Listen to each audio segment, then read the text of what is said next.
Hello, I'm Adam Newman. This is my official YouTube channel. Please subscribe and support them. The Young and the Restless. Spoilers. June 22 to the 3rd of July, 2026. Welcome back to the channel, everyone. It is a pretty gloomy Tuesday here, and honestly, we are running on nothing but cold coffee and sheer willpower at this point. We have been staring at these new spoilers for hours, and there is just so much heavy stuff to unpack today. Let's just dive right into the chaos that is Genoa City. So, let's talk about Nikki Newman. We all knew something was wrong. For weeks now, she has been complaining about these severe headaches, and she kept brushing it off. She kept telling Victoria, "Oh, it is just my MS acting up. It is just stress from the separation with Victor." But come on, we have been watching the show long enough to know that a headache is never just a headache on daytime TV. And now, the spoilers for the week of June 22 to 26 confirm our absolute worst fears. Nikki gets a devastating diagnosis. A brain tumor. And not just any brain tumor, but one that is growing and pressing directly on her optic nerve. I mean, wow. The writers are really not holding back this summer, are they? It is just brutal. And the medical dilemma here is just terrifying. If she leaves the tumor alone and does nothing, it is going to keep growing and she will go completely blind. But if she opts for the surgery to remove it, the risks are basically the exact same. She could lose her sight anyway because of where the tumor is located. Or worse, she could die on the operating table. It is a total lose-lose situation. I honestly feel sick just thinking about it. Nikki has been through so much already. The alcoholism, the MS, the kidnappings, the constant Newman family chaos that never ends. Give the woman a break. But no, here we are with a life-threatening brain tumor. And how does Nikki react? Like she always does when she is scared. She gets defensive. She shuts down completely.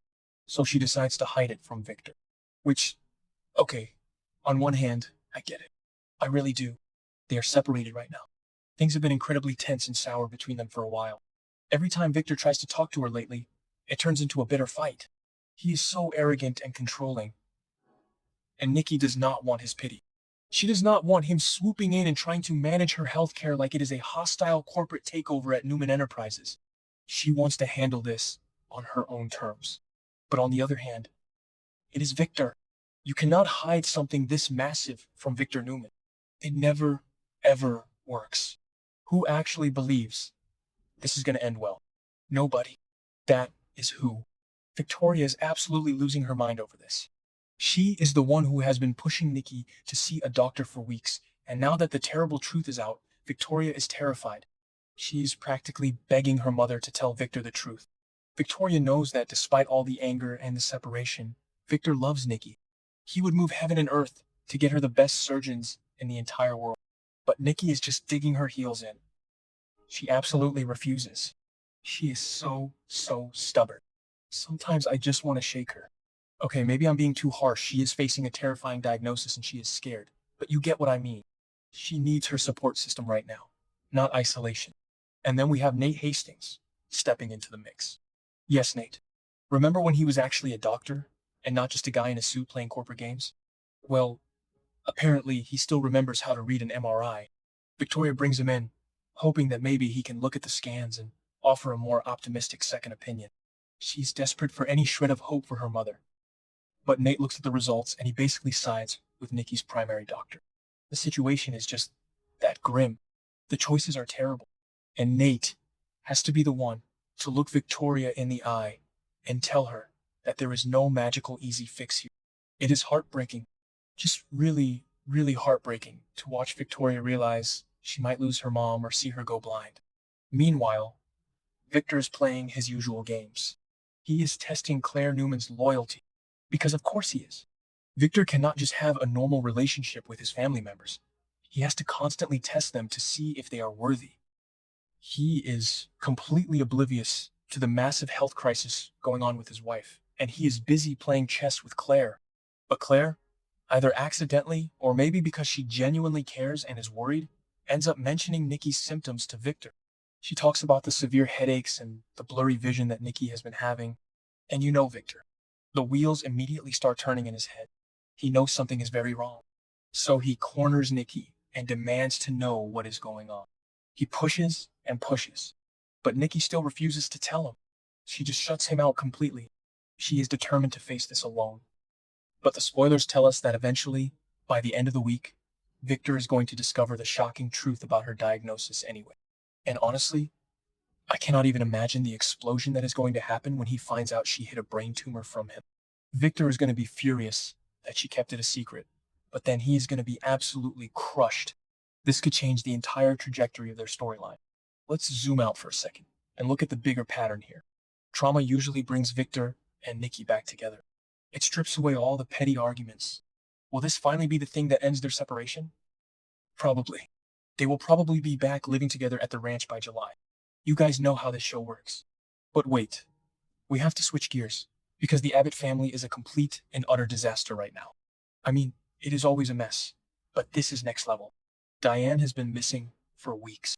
We as the audience know she is trapped in that creepy barred room being held hostage by Dr.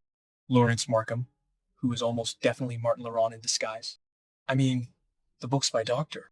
Alan Laurent on the shelf, the gaslighting, it screams Martin. But Jack and Kyle do not know that. They are running around Genoa City like chickens with their heads cut off, desperate for answers. And then there is Patty Williams. Oh my God, Patty. She is completely unhinged. She is working with this corrupt doctor, and she is blackmailing Jack. She actually showed Jack a staged photo of Diane unconscious in a white padded cell. Can you imagine? Jack must have felt his blood run cold. And what does Patty want in exchange for Diane's location? Money? No. She wants Jack to sleep with her. She literally told him she wants to recreate the magic they had on the yacht all those years ago. Gag me. Seriously, what were they thinking with this storyline? It is so gross and creepy. But Jack is desperate. He is terrified that Diane is being tortured, or that her mind is actually breaking in that clinic. So Jack is under this mounting, crushing pressure from Patty. He is panicking. He doesn't know what to do.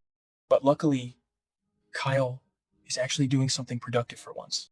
The spoilers say Kyle follows a promising lead in the search for Diane. Thank goodness somebody is using their brain. Maybe he tracks down the cafe where Tracy saw Patty paying off the doctor. Because remember, Tracy is onto Patty. Tracy saw the cash handoff. Tracy is playing these brilliant psychological mind games with Patty, reminding her about the mental hospital and trying to manipulate her into slipping up. Tracy is secretly the smartest Abbott. Let's be real here. She is the only one who sees right through Patty's crazy delusions. So we have Kyle chasing a lead, Tracy playing Mindhunter, and Jack trying to figure out how to save his wife without having to sleep with Patty Williams.